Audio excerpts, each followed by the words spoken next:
As people today in society, we have faced many ordeals and conflicts with other countries and with ourselves. We all find that when conflicts occur, a war starts, but in reality, does it help us or does it make us worse? War can be looked down upon, but can also be looked upon. There are still things that war can help a country and trouble a country. Things that are good about war is the economical growth. Jobs are created to manufacture more weapons and technology of any sort. There are also technological advancements that will create competition and maybe more conflict, thus creating the result of winning the war. The war can cause many other problems. There are such things as propaganda, which can discriminate groups of people or change the way a person thinks or sees upon others. There can be environmental damages that will destroy homes and lands that can be used for agricultural purposes and housing for people. The actions of others can also lead to the action of war. War can make a country prosperous and stagnated because of the changes of the country and the people. The Mideast conflicts, Iraq War, and the Cold War show the loss of structures in society because of war.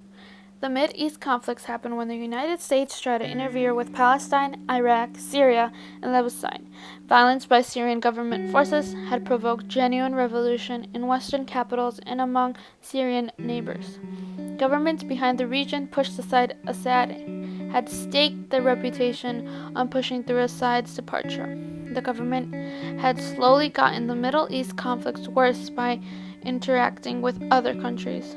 Just like the Russian Revolution, the government is unstable after World War I pullout because of the people's choice, meaning the Bolsheviks. Lenin's main contribution to the development of Marxist idea was to claim that the stages of history could be telescoped. He argued that because Russians had capitalists, bourgeoisie, and government, Lenin's idea really paved the way for a one-man dictatorship over the people. He claimed he wanted to empower, but his country never came to a full success, even with all the actions the government and Lenin himself took.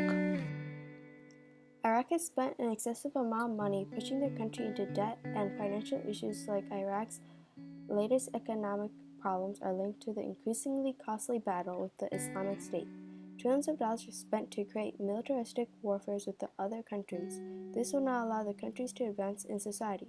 The destruction of Iraq's economy has pushed unemployment levels as high as 60%. Iraq's poverty and persistent violence has become part of the cycle that feeds off the country's weak institutions.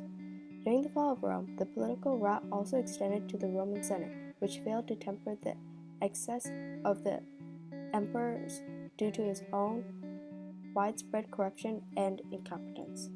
As the situation worsened, civil pride waned and many Roman citizens lost trust in their leadership.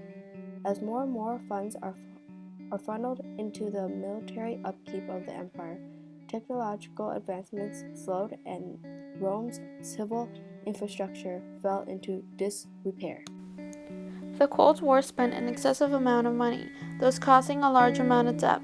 The towering costs for systems that may never be used would be better spent on fighting poverty or improving education. The usage of materials and technology advancements created debt.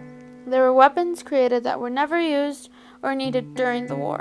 Again, as stated, the fall of Rome could also be concluded into this idea. Rome used too much money on their military aspect and would slowly make Rome's infrastructure fail.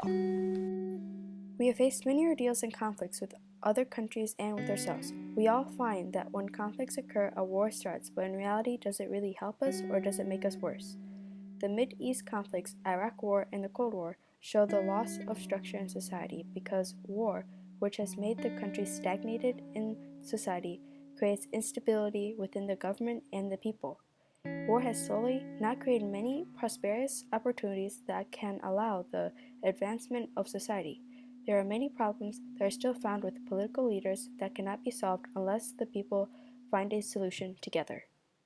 War should be gotten rid of a long time ago. Any person would think of that.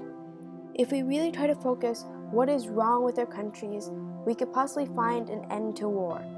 If there was time spent into realizing what is happening, we could all come together to find a solution, even if it is temporary.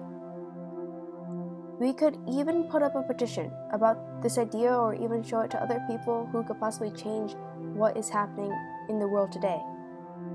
In the long term, we could evaluate what we're doing wrong with each step we take into the future.